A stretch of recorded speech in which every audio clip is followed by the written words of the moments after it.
Here we go. Thank you, Dorian. Feel you guys are good. Thank you. I don't know if we're good, but we are recording. Debatable. Welcome back to Fake Lips Real Talk.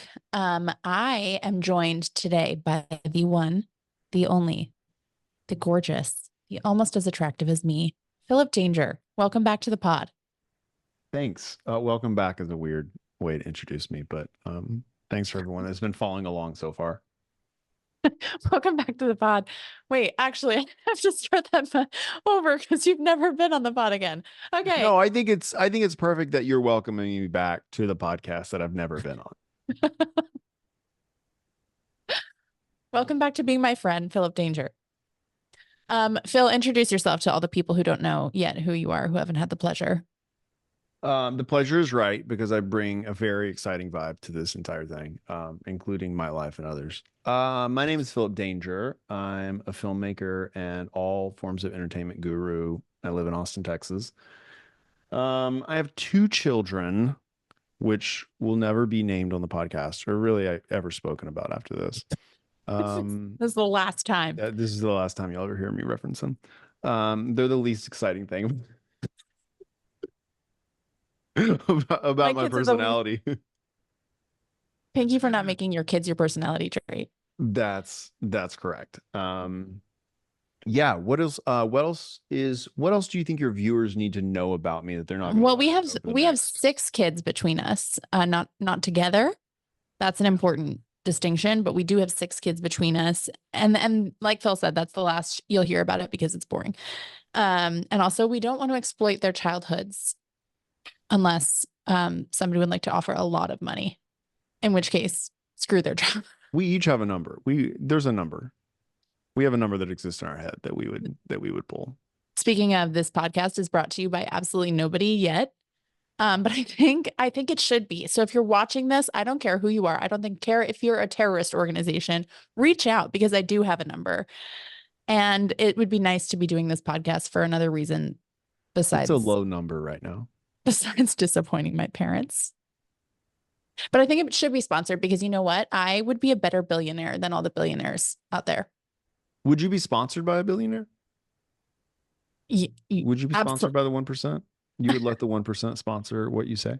I am sponsored by the 1%. It just happened. I just happen to be married to him and I would like to be successful of my own accord and I'd be so much better at it. Like I would tip. What would you do if you were a billionaire? Like where would your money go? Okay. You start off with a very strong statement here, which is I would be a better billionaire than the billionaires. I would. Give me like top 3, like top 3 billionaires? No, top 3 reasons you would be a better billionaire than existing. Oh, okay. First of all, look at Jeff Bezos and Mark Zuckerberg. Neither have good taste. Like if I had that kind of money, do you know I would use it for good? I would go around tipping like the person who just served me coffee, I tipped heavy.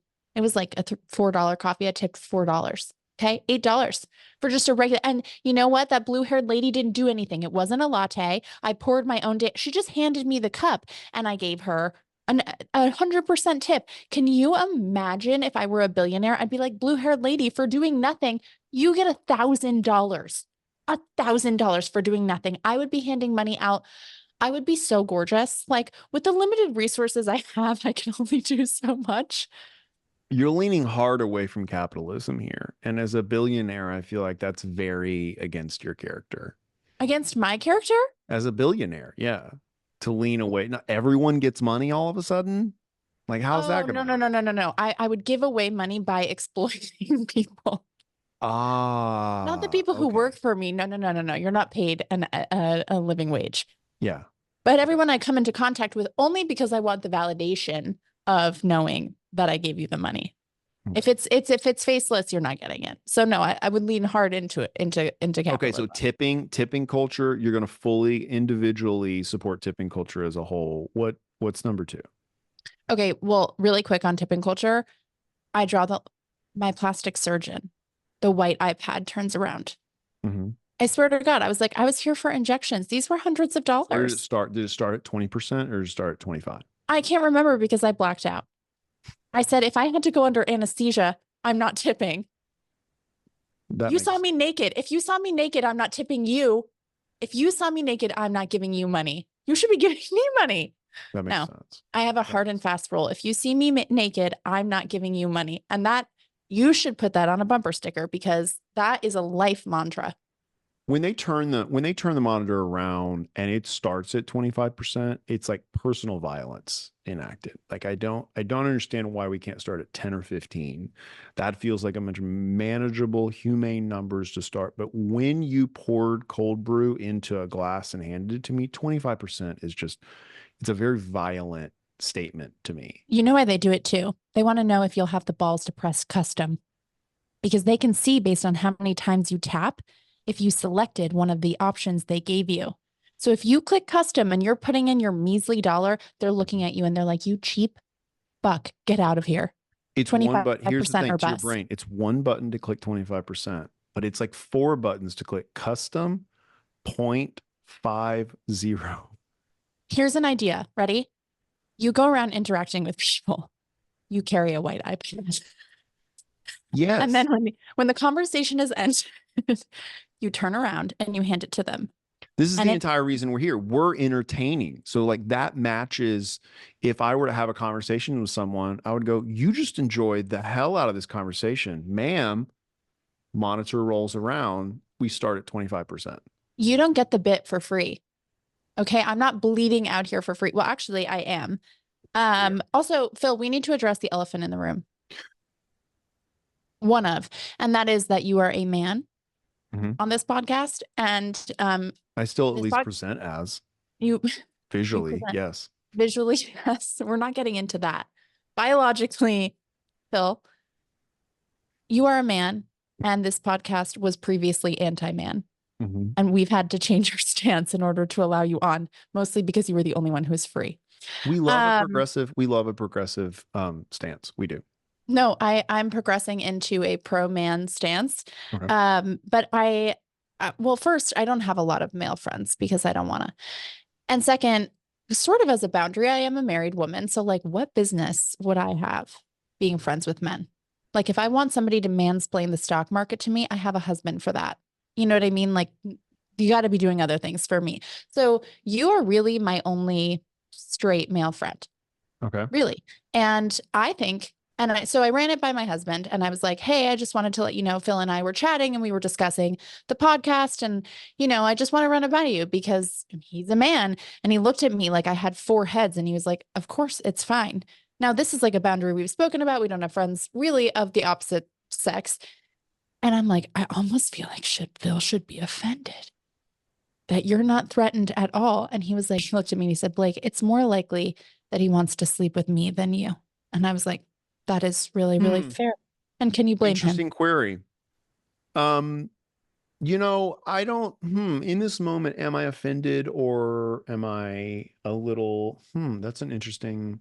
Or should I be offended? Should you be offended that Mike, it's almost like if you've been friend zoned and didn't know you were friend zoned. I feel like Mike somehow like man zoned me and then I never got out of it. It's like, what did I do in the past that like I'm zero threat at all to either of y'all? And what is it about me that he thinks in order for me to want to be attracted to somebody that they need to scare me a little bit, that they need to be a threat to me? And that's what it is. It's that you're so incredibly nice. And so you're not a threat at all. And in fact, if I had the choice, the bear versus man conversation, if they told me it was going to be you, I'd pick you over the bear. I was going to say we both pick bear. Oh.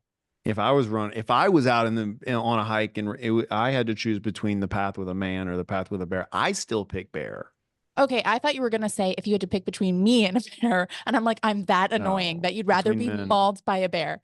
Okay, but yes, because a man can do. But then introduce a bear of a man. Okay, now we're getting somewhere. Hot. No. Because a bear, men will never get, well, besides you, men will never get this, but the reason women are picking the bear, okay? The reason we're picking the bear is because the bear will kill you. But the bear has one MO, and that's to pull your skin off of your bones. The man has 8,000 different ideas in his head about what he could do before he disposes of your body in the woods. So if my family is going to find me dead in the woods, I would much rather have the dignity of a bear attack. You choose the simple death, is what you're saying. You choose the simple death. It's a valiant death. I would so much rather at my funeral, there'd be like, well, how did she pass? Well, she was on that annual hiking trip, which is something, by the way, nobody would ever say about me. And she was mauled by a bear instead of, well, she ran into a man. And they'd be like, well, you know how that goes. Use Because your we all imagination. do. That's the sad reality. Listen, I think we should really be honest. I was not your first pick. You It was, went through your friend list trying to find someone for this podcast. We should let's air this out, okay? It wasn't like, hey, I feel a little lonely doing this solo podcast. Let me call my best friend Phil up. He's the absolute only one that I could think of that could ever co-host this thing with me. I think that's really unfair. And actually, it's not true because I have influencer friends who have offered up. And I'm sorry to say it here and now, ladies, but you're not funny. You're not funny and you're not that interesting to talk to. And the only person I can ever talk to about things that I'm interested in uh, and will be given any kind of pushback whatsoever is with you. But you care just enough. So Just enough being the really like honest description there. I honestly, underneath your name, like if we give you those headliners under your name, it should be Phil Danger cares just enough. Just enough to get by. Just enough to get by. So no, I'm offended by the assumption because you were my first call. And honestly, when I was thinking about it, because people have been asking for the podcast to come back, and I don't think people understand how difficult it is to talk to yourself for an hour. I mean, I do it, but to create coherent thoughts and conversation with myself, I don't think I'm that interesting. And so I actually think having a man and B who has somebody who has somewhat different interests than me is helpful because I won't just be talking to myself and then agreeing with myself. You need someone to roll the Rolodex back and be like, this is where your last point was. You're really far off here. We should return to like planet Earth for a moment. And You're my your own brain ADHD can't do support that. It person. got you into the situation that you're in. 100%. My brain has gotten me into a lot of really terrible situations I'd like you to get me out of in this hour. Okay, what would I do? I'm going to come back. What would I do with the $1 billion? First off, we're going to address this issue with billionaires right now. They can do anything they want. They can enact any type of violence, any type of miserable work conditions. And then what happens when any responsibility gets placed on them? They get the severance package and they end up on a beach somewhere. Okay. I do not. This is the only role that you get to do. Like, you know what? I get to do what I want. And then if I'm found out, I just get to leave. And no 100%. one cares. All they have to do is write an apology on their notes app, screenshot it, post it to their Instagram, which by the way, I have a bone to pick with notes app apologies. No more. I want to see you crying on camera. All they have to do is they have to post a little quick, sorry for the scandal, and I'm out, and I'll take, I don't know, 30, 40, 50 mil on my way. The Notes app is such a like throwaway. I imagine we were raised in the same time. I imagine like if my parents had said like, hey, you messed up with so and so, instead of a handwritten apology note, it was like, hey, can you just type out a quick Notes app and like text it to them? That wouldn't have given me any recourse in my brain that I'd done anything wrong. No home training. It's right next to the incomplete list that are like eggs, milk, toothpaste, and floss. Okay, if I die, if I'm mauled by the bear or the man, I need you to immediately exchange my phones and go into the notes app of the new phone and make a few random non-nefarious lists. Because if you were to go into my notes app right next to our podcast interview, outline, it would be the most traumatic shit you've ever read in your entire life. Yeah. It's grocery list, notes from therapy, who's wronged me the most in childhood. And then it's like podcast notes with Blakely. And then what I need to buy to drink tonight. I like that you're keeping lists of your grudges. You're like, I don't want to forget how much I hate you. The greatest have arch enemies. And that's what I figured out from all the Disney movies growing up was to be great, you have to have an equally opposing force. Well, actually, if you die, I think something that I would do, because obviously I'm not going to be chosen to read the eulogy. That's going to be one of your many siblings. But if somebody was like, would anybody like to say anything? I would get up and I go, Phil would want you to know how much he hated you. So I've found the list and I will be reading it in his honor. And then I would have hired a violinist. You don't even have to read it. Just post the notes. Just post the notes app. Post the notes. I want a dramatic reading. I want to step out of the back of the church in my full black veil and be like, Phil would have wanted this. Because if a real friend wouldn't want, what's worse than hearing that a person who just died hated your guts? Because the thing I hate the most in the world is being disliked, and there's no chance for redemption. You can't. What are you going to do? Stand over my grave and be like, I really wished you liked me more. That's something I probably would never wish on any of my best friends, is someone that hated them passing away and leaving in the will. I really hated you, and I just want you to know now that I'm dead and you can't do anything about it. That would haunt me to the grave.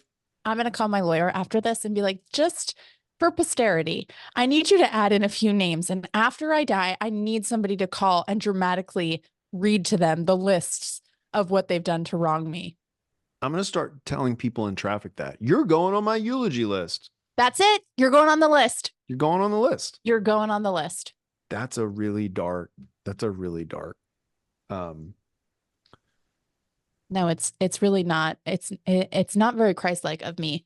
As an ex-evangelical, you can say that, but I'm not supposed to. People in traffic deserve it. I had this guy pull up next to me in line yesterday. I'm wearing a backwards ball cap. I am kind of tinning out a little bit, but he rolls up next to me. Yeah, the floral shirt. His girlfriend or wife is driving, and I hear, "Okay, Chad," from his car referencing me. And here's the thing, I am the most unserious driver ever. So I start laughing and look over, and his wife goes, or girlfriend, sister, who knows, goes, "I think he heard you." And I'm like full laughing now because it was the funniest thing ever. I'm listening to the Goofy soundtrack. Go figure. First off, great hits on that, but that's another story. Were your kids in the car? No, my kids were not in the car. Oh, okay. Second reference of my children on the podcast. And so I'm just full blown laughing that he's like, "Okay, Chad." I look over and he goes, "What? You don't know me?" And I was like, I don't know. I don't know you. But why are we so aggressive all of a sudden? And I'm laughing full. And then he drives off and he has a Dallas Cowboy sticker on the back of his vehicle. Well, that's why he's so angry. It made all the sense. But I'm just saying, he's on the eulogy list. The Dallas Cowboy dude's he's going on the eulogy list. Oh no, I have much stronger offenses. And the nice part is that I've written a description of why. So when you get up at my funeral, really, it's only going to happen whoever of us goes first. And I think you're healthier than I am. So this is going to have to be you. Oh, I also left reasons. And then for one that's really bad, it would just be like, and Chelsea, you know why. Like number 5 should be the know why. Because everyone else gets you're like, then you hear your name and you go, my reason's coming. And then it's like, you know why. And then you're just sitting there like flabbergasted, honestly. She knows exactly. She knows exactly why. Chelsea, if you're listening, you know why. Know why. Chelsea's not a made up name, by the way. Chelsea was a very real person. No, I could say her last name. I have it right on the tip of my tongue. Like I had to actually stop myself from saying it. Do you know where Chelsea was this weekend? She was drunk at a kid's sports game. And this is something I need to discuss with you. The moms are not okay. Another drunk elephant in the room. We have a few elephants in the room, and one of them are sports moms and how they are not okay. I am new at this because Finn is only 9 and I was a musical theater kid. So like the moms were just, living their Broadway lives through us. I'd never really experienced much sport mom. My stepdad was a professional athlete and coach. So I saw that, but I never saw any of the madness from the mothers. I was on the sideline of a lacrosse game this weekend. I saw more alcohol than I saw in my 4 years going to fraternity parties.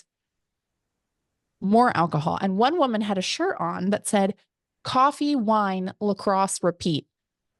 And I was like, you, ma'am, you just listed random things and added wine in there. You're an alcoholic. And these women, Anything with alcohol and then repeat in it, the repeat part is alcoholism. If it's like maybe you lacrosse shouldn't and repeat. wine, like paint and wine, we're great. But if it's paint, wine, repeat, that's alcoholism.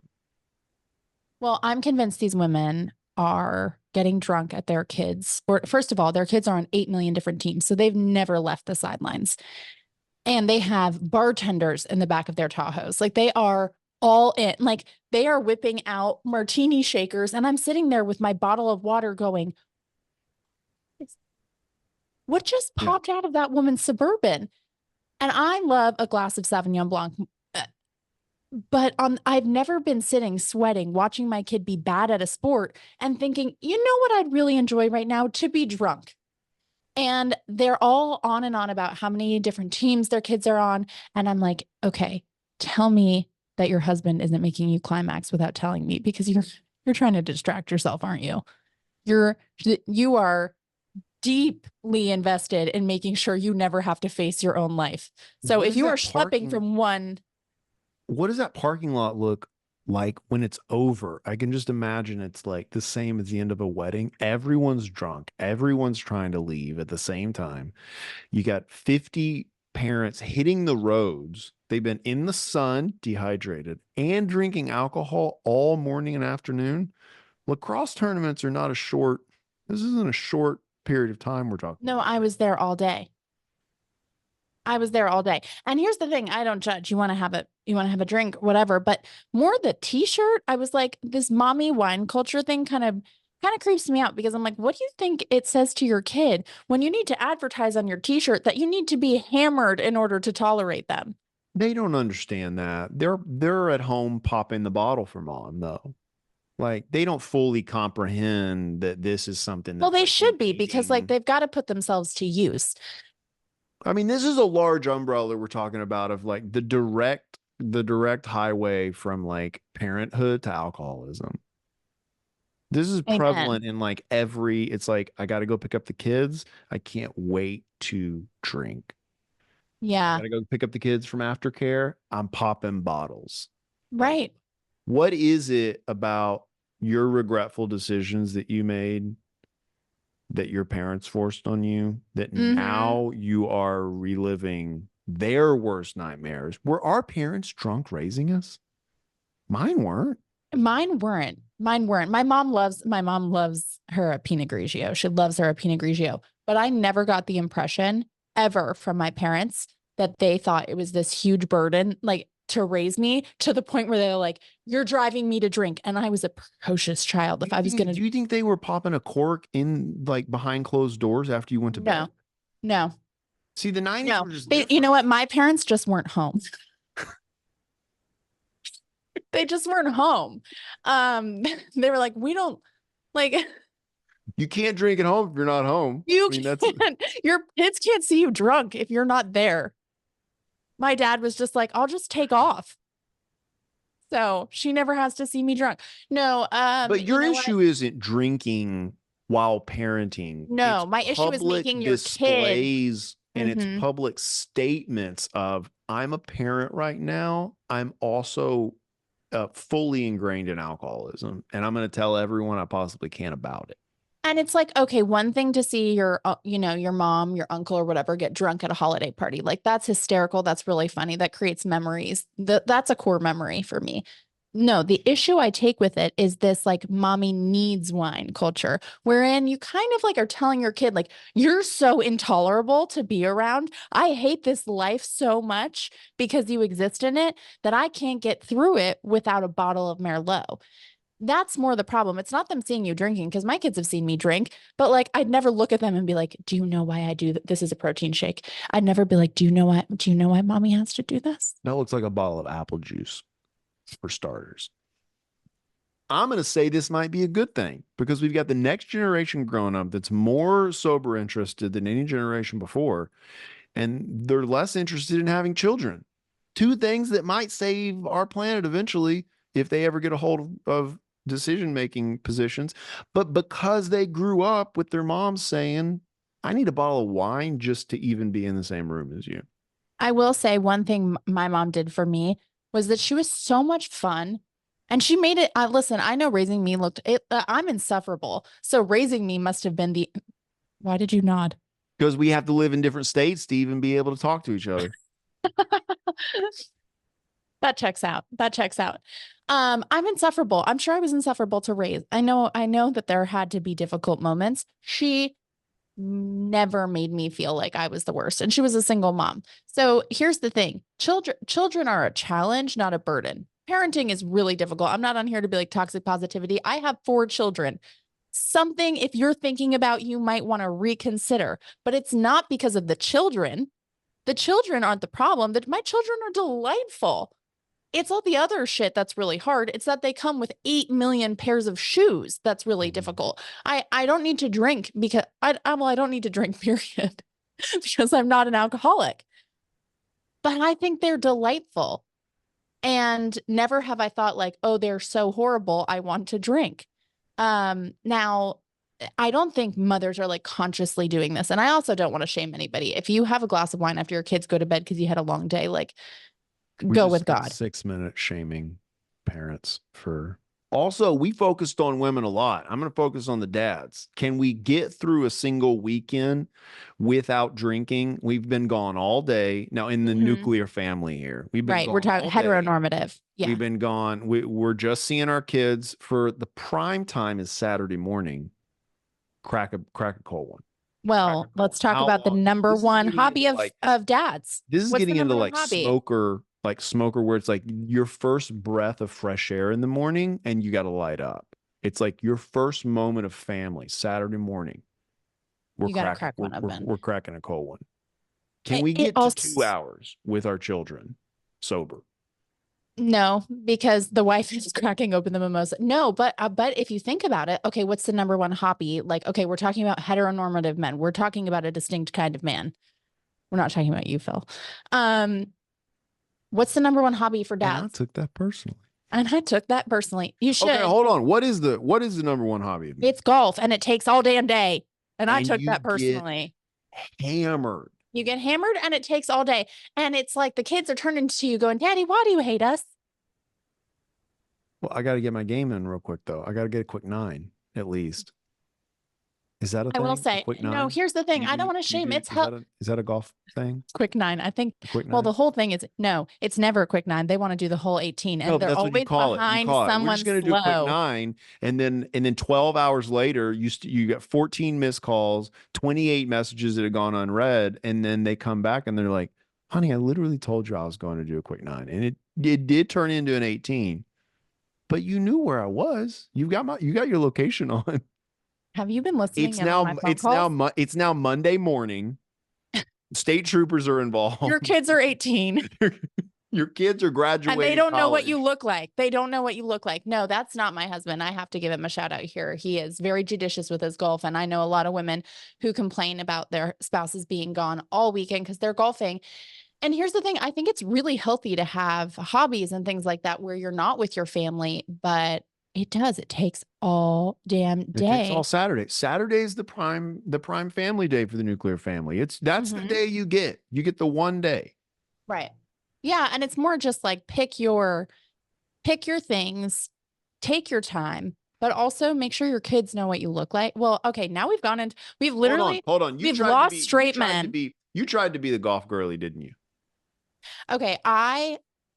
What? I don't know what that. It gave me a bubble. Okay, so in an effort to bond with my husband, who happens to be a straight male, I was like, I am gonna go golfing with him. And we were in a beautiful resort in Mayakoba, and he was like, honey, the golf courses here are their next level. And I'm like, I don't know what that means. They're really green. So he takes me with him, and I will admit, I had fun, but do you know why I had fun? Not because golfing is fun, but because I could have fun in a dumpster. Golfing is not fun because here's the thing. The harder you try, the worse you are. The harder you wind up, the less likely you are to make contact with the ball.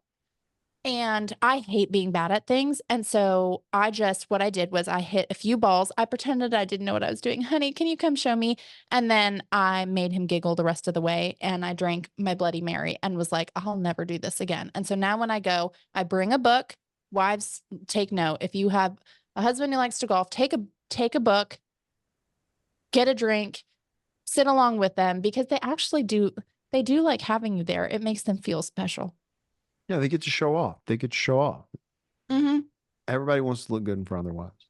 That is, The only it's true. the only sentence I take umbrage to is happens to be a straight male. Like you just like stumbled onto a straight male one day and then married him. Yeah, well, Mikey, who happens to be a straight man? well, the thing is, usually the only men who can tolerate me are gay men. So the fact that I got a straight man to want to be around me for more than 5 minutes. No, the straight men, when Who they thinks come you're upon, funny?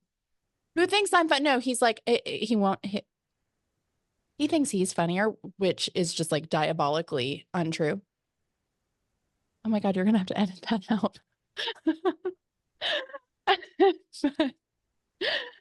No, straight men find my Instagram, and if they are complimentary, it'll be like, you're pretty funny for a woman.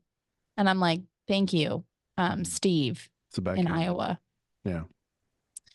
So yeah, that's really all I'm getting from that demographic. But he came upon me and was like, I think you're delightful and funny. And I was like, well, I better lock it down and get pregnant tomorrow, because this is not going to last long. He's going to find out what I'm really like.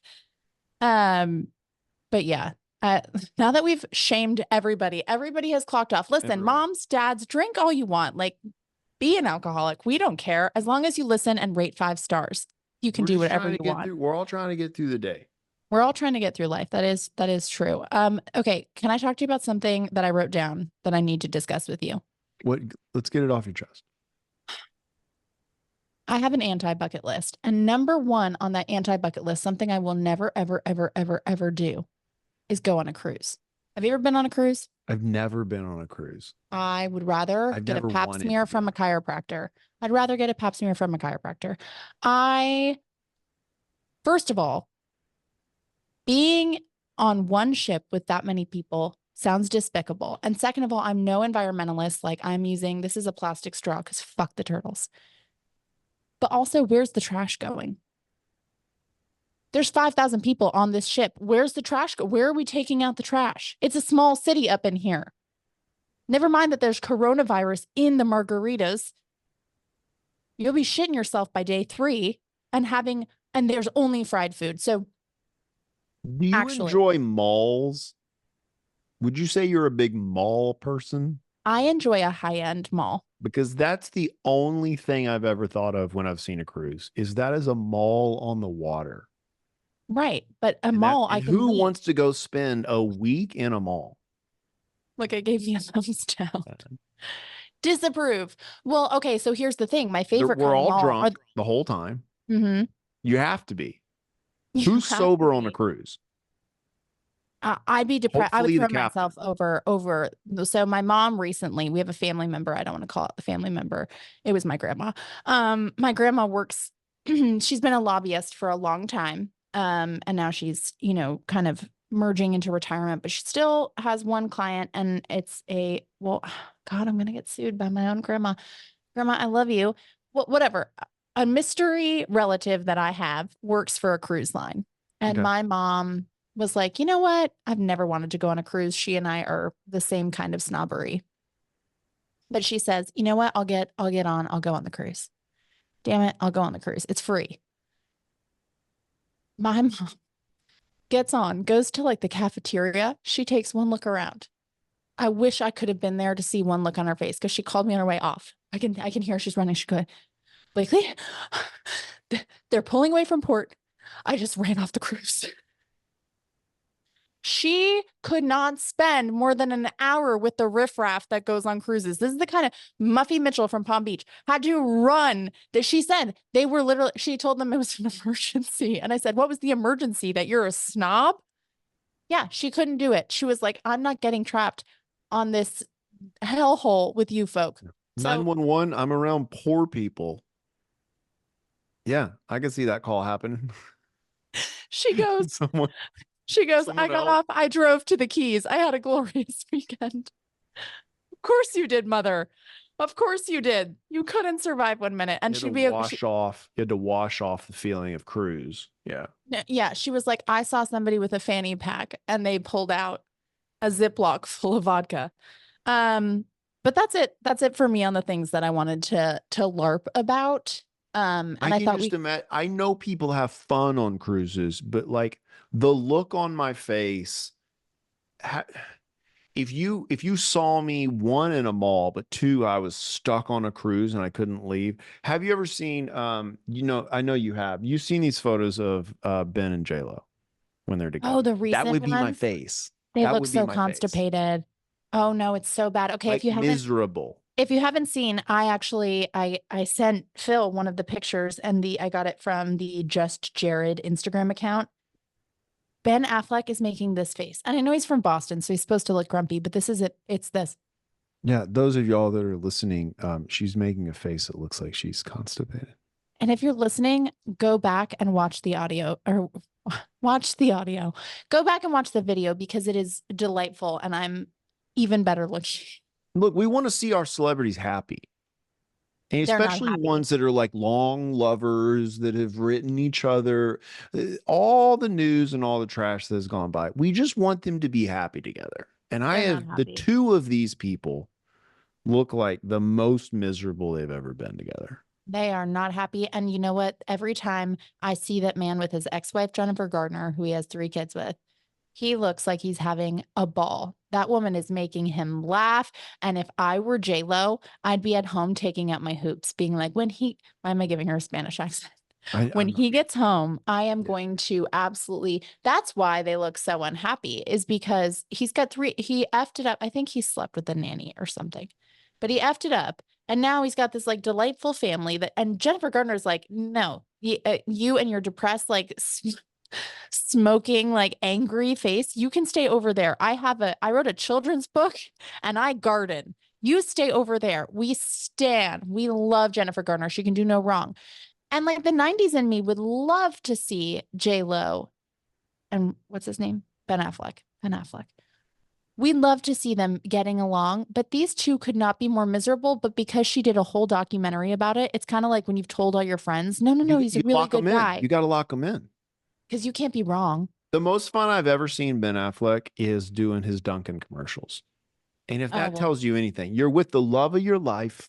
You finally got back together. You've apparently written her love notes. The most fun you've ever done is a coffee and donut commercial. And he's having a blast with the boys. And they even made a whole video about how J-Lo was, talking shit on him. I just want to see him happy with someone. It's not. I don't think here's the thing. She's been wrong in love so many times that it's like, when you're like, I just don't want to have another failure. And the thing is, J-Lo, honey, if you're listening, first of all, you got to get better taste in podcasts. Second of all, thanks for being here. I don't think she's listening. It's not a thing. You don't know, Phil. She could be. It could be the year 2025. And Hey, she's like, someone that knows J-Lo, send this podcast to her and get her opinion. Just have her reach out to our people. It's a quick thing. Jenny, We've got people. may I call you Jenny? Please hear me. It's okay to fail again. It's okay. Like, you know what? Maybe we've decided we've had enough. Like Elizabeth Taylor, it's fine. You tried. Your engagement ring is so ugly. Also, it's so ugly. Like Step for back up this, to the plate. step back up to the plate. You're still so hot. You're still so hot. And I don't believe it's olive oil. So also stop gatekeeping. What are you doing to your face? Try a Trader Joe employee. Just date a Trader Joe employee. Just see what happens. What is it You with can you and the find people love. what is it with you? We got different Trader Joe's. Yeah, There's I have something Patty. in the water in Austin, Texas that they all apparently, is it a prerequisite that they all go to the gym? Is it a prerequisite that they all work out their forearms and get tattoos? I've never seen so many Men and muscular women? tattooed forearms. I was just paying attention to the men on this one trip, but the women as well. There's just a vibe. I don't understand. I don't need you to flirt with me over my pasta bites that I'm getting. frozen pasta bites. Is it frozen? See Oh, that yeah. when you mentioned Trader I, Joe's, the first thing I thought is I want to know what from the frozen section you're getting because that's how I feed my family. it's pasta bites. Yeah. I have never paid attention. Well, here's the thing. I've actually gotten the same cashier a few times, and her name is Patty, and she double bags in under 2 seconds. It's a miracle. It's like she's a magician. And that's really What if you ask Patty what president would she say is president right now? Is it Carter? You better be nice to Patty. I will come fuck you up over No Patty. one in my Okay? generation was named Patty, so I'm just saying it was probably Reagan. Whatever. I don't have hot Trader Joe's people. That's the phase of life I'm in. I live in South Florida. Everybody is over 70. Okay. Well, just come to Austin once and you'll find love in the aisles. Yeah, that's why you keep going to Trader Joe's. And actually, I think it's embarrassing that you go there so often and you're still single. I'll tell you the story. It's because they have $1.32 electrolyte water that I get after my bike ride, and then I can validate parking. So, And that's the loseriest sentence you've ever said. listen, They have $1.32 electrolyte water and I'm surrounded by poor people. they validate my parking. How Yeah. old are you? You and This Patty is should Austin. go out Austin on has a date. pandemic with these parking. Everything's paid parking now. You can't park anywhere without having to pay. So listen, sue me. If I'm having to validate parking, you're not getting a cent. In this economy? In this economy. Paying for parking in this economy? Okay. Paying for parking in Joe Biden's America? I think not. And this became a political podcast. Hardly. I would Hardly run so. on the issue. No, you know what? My issue would be on tipping and paid parking. Since Tipping and paid parking. during COVID, they all got together. This was the conspiracy. I know everybody had the tinfoil hats on about everything else, but they all got together and they're like, we can really fuck them up right now because they're all paying with their phones. They're not using cash anymore. So when we have them tip, it's going to be 1,000,000%. And also parking now is $1 million. 25. That was the real conspiracy. 25%. 25%. Everything. At the end of this podcast, if you listened, the podcast app is going to send you a screen that's going to make you. It's going to be in the like show church. notes. You're going to walk out in church, and the pastor's going to be like, "Well, what percentage?" Yeah. 10. Also with the note that says, "Please don't turn the screen back around." We'll do that. That was a tithing. That was a tithing joke. 10%. Come on. It's up to 25. It's up to 25. You can't do 10%. 10% was Old Testament. They're rewriting the Bible. They're like that. rewriting it. That was in the They're time of rewriting it. Noah. Nowadays, we need 25%. Okay, It's let's talk 25% about Diddy. Even though I don't want to, you just took a deep breath. You know what? I took a deep breath. I grew up with Sean P. Diddy, Puffy Combs. Okay. I grew up with the No Way Out album. This was a childhood for me. I can't listen to anyone that I agree. It's not a major complaint. It's not like I've listened to that album every week, but I can't listen to any of the people I grew up with anymore. Why? Ends up they're all horrible people. He went the way of R. Kelly, and the crime, in addition to his horrendous sex crimes and the crimes against humanity he perpetrated, is that I can't also now listen to Remix to Ignition and the part where it goes bounce, bounce, bounce, bounce, bounce, bounce. That used to get me fucked up, and now I can't listen to any of it. And here's the thing: small inconvenience for me, but why? What is the matter with all of you? It's not hard. It's not for me to forgive him. That's up to the big guy upstairs. But I hope I think the statute of limitations are over for domestic violence. I think, and that's why he admitted to it in his new video, which, by the way, I wanted to tell you what he said. I'll read it to you. I didn't see his new video. Okay, I'm going to read it to you now. Spoiler alert, I'm not going to sound like Diddy when I do it. I don't know what Diddy sounds like. I sound like I Minnie don't Mouse. listen to anything. So this is Minnie Mouse reading Diddy's words. It's so difficult to reflect on the darkest times in your life, but sometimes you got to do that, Diddy said on Instagram. I was fucked up. I hit rock bottom, but I make no excuses. My behavior on that video is inexcusable. Yet you think? I take full responsibility for my actions. Like, who else would take responsibility in that video? Sorry for all the interjections. I was disgusted then when I did it. I'm disgusted now. I went and I sought out professional help. I got into going to therapy, going to rehab. I had to ask God for his mercy and grace. I'm so sorry, but I'm committed to being a better man each and every day. I'm not asking for forgiveness. I'm truly sorry. Okay. That isn't the notes app of an apology. You didn't mention the woman's name once. You didn't say anything about your impact. It's very woe is me. It's Put some very respect almost on her name. Put some like respect on her name. I'm gonna be. Listen, man, if you're gonna take responsibility, take responsibility.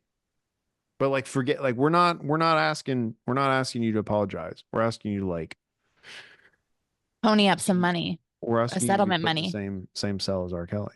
I hope she gets a settlement that covers the best therapist that LA has to offer. That's all You I know, hope. when you're disgusted by something you do while you're doing it, you like immediately you do something, you go, what? Nobody tried to cover it up. He did all these different things. And listen, whatever. I hate to say who am I to judge because on this instinct, it feels like, I don't know. I feel like I can judge. Like the mom's getting drunk on the sideline at the lacrosse game. I didn't want to judge, but this, I feel like I can judge. That video that I've seen now a few times against my own will is Against my so will every time. horrific. It's so horrific. And the fact that he's doing it he was doing that in public. So imagine what their relationship was like behind. You know what? I don't even want to give it any more airtime because it's disgusting. And goodbye to this man. And I'll never, much like Phil's children, I'll never mention it again. We mentioned them twice. Let's not mention them a third time. Yeah. Okay. The last thing I want to talk about, I want to ask you about is Chris Pratt on Mother's Day. And I bet you're wondering what I'm about to say.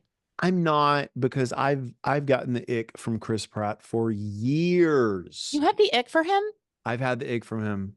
Okay, I don't know how I feel about him. I go back and forth, but I want to know as a divorced dad, I want to get your input on it because you could actually speak to this. So, this is the first time people are learning that on your podcast that I'm divorced. So thank you. Oh, Phil is formerly married. His lovely ex-wife is formerly known as the married Philip Danger. I'm now the divorced Philip Danger. I don't identify as divorced, but we'll go for. Okay. You don't identify as divorced? What do you identify as a divorced man? That's the same thing as like you're always going to be known by your past. Like I have kids. I'm a man. I'm currently. Oh, okay, but you have like no. I'm not always. I mean, as a man who's been through divorce, it will apply to you here. There we go. Who's been through a divorce? Who's been through it? Not a title. It's not like Mr. Philip Danger. Divorced Philip Danger. You're right, because I don't want to be like, yeah, I agree with you. Okay. I appreciate. Do you consider yourself formerly single? Depends who's asking. No. So as a man, Chris Pratt, divorced opinion. As a man with an ex-wife, like Chris Pratt also has. There we go. He on Mother's Day posted one of those slideshows, and he included everyone's mother, and their golden retriever, his mother, his wife. Do they have a kid? Him and his wife? He and his current wife, Katherine Schwarzenegger, have 2 kids, but he had a baby with Anna Faris, who he was married to for a while. Yeah, I know. I didn't know if him and Schwarzenegger's daughter, what's her name again? Katherine Schwarzenegger. They have 2 kids. This is why you bring me on here. Right, exactly, because I have to explain it to you like you're 5. So he has 2 kids with his current wife, but he also has a child with Anna Faris, and he included pictures of his mom and then he also included Katherine and their 2 kids, and he didn't include Anna. And because he still feels a certain way about her. Maybe, I'm not sure. I think it was an acrimonious divorce. Not a good, I'm saying. Right. I think it was an acrimonious divorce. But so people are taking issue with it. I would have never even thought about it. I would just swipe and be like, that's lovely. Happy Mother's Day. Goodbye. But people are taking umbrage with it. And I'm reading the comments. And basically people are like, you totally neglected the mother of your child. And I started thinking about it and I'm like, you're right. It's not my wife's day if she's a mother. It's mother of my children day. And Tom Brady always posts Bridget Moynihan and Gisele Bündchen, even though he's not married to either of them now, but he always did, to thank them for, and I'm saying either post nothing or post all the mothers, all your baby mamas. Right. You don't have to buy, look, I didn't buy flowers for my ex-wife, the mother of my 2 children, third mention. But that doesn't mean, like, we're no longer in a relationship. So in that manner, like I'm no longer, but if I'm going to start shouting out mothers, You would the damn well fact that include I her. would ever think to leave her off the list is so wild. Right. It's not your anniversary. It's a day for mothers. So Yeah, if you're shouting out mothers, if I've pushed out a baby for you, I better be on your list of mentions. preferably top three. Oh, yeah, Like I don't your want there to be. mother, and then there's like you, Oh, well, no. If you're remarried, I would expect Mother your wife to come Teresa, first. I would Mother expect your Earth. wife to. No, here's the thing, and he probably doesn't want to make his current wife uncomfortable. Listen, we live in a sticky world where now we're navigating these new relationships. If I'm him, I'm posting nothing because I'm staying Sure. 800 feet away from that. But I If you wanted to live get in a your perspective. No, if you live in a relationship, and here's the like, yes, having an ex-wife, having a wonderful co-parenting relationship with her, but her still being a portion of my life, an active portion of my life as I've actively dated. Um, it's a different world that you live in then. But if you are on such eggshells in a new current relationship that you can't mention the mother of your daughter, don't mention anyone. Right. Don't say anything. Because if it's Oh, so like, hey, I'm your current wife and the mother of some of your children, but you mentioned the mother of your other children, if that's such a precarious situation, Chris, my boy, just don't say anything. just don't say anything. It's not Well, worth it. I think the problem is that they had an acrimonious divorce and they might not have the best co-parenting relationship. And so that's why. But then I'm like, then you can't say anything because then you make your other. Anyway, I wanted to get your take on it because I think mention it all, mention every baby mama. Mention all your, you should have to write down if you have more than one baby mama. Nick Cannon's going to be here all year. Nick He Cannon doesn't is going to have be on Instagram being Instagram like, doesn't have enough time and space for Nick Cannon's Mother's he Day does, announcements. he does photo shoots for each and every one of them. That man is constantly impregnating people. He hasn't taken a breath. I think I might be related to one of Nick Cannon's kids at this If point. you He's listen, repopulating the earth. if you just come across Nick Cannon in a public place, you might be entitled to compensation at this point and child support. You might get pregnant. At one point, I made a joke with Mike. I was like, I have to stop walking by you in the kitchen because I have 4 kids. So I was making a reproduction joke. But literally, Nick Cannon, I'd be afraid to be alone with him in an elevator because you might walk out and you blinked and you're pregnant. I don't know how he did it. I don't know how he does it. Anyway, Philip Danger, I love you so much. And this was a glorious hour. And we're going to do it again and again and again. And so, everybody, please subscribe. Please, I'll pay you. We won't. I won't pay you. It's not coming out of my budget, but South Florida budgets are a little bit different, and there might be monetization that we. I could, will like, Venmo you shoot for a few good review. cents. No, I'm just kidding. Leave us a 5-star review and send this to your friends. And we appreciate you listening. And we hope you'll tune in next time. All right, Phil, goodbye. Goodbye. Goodbye.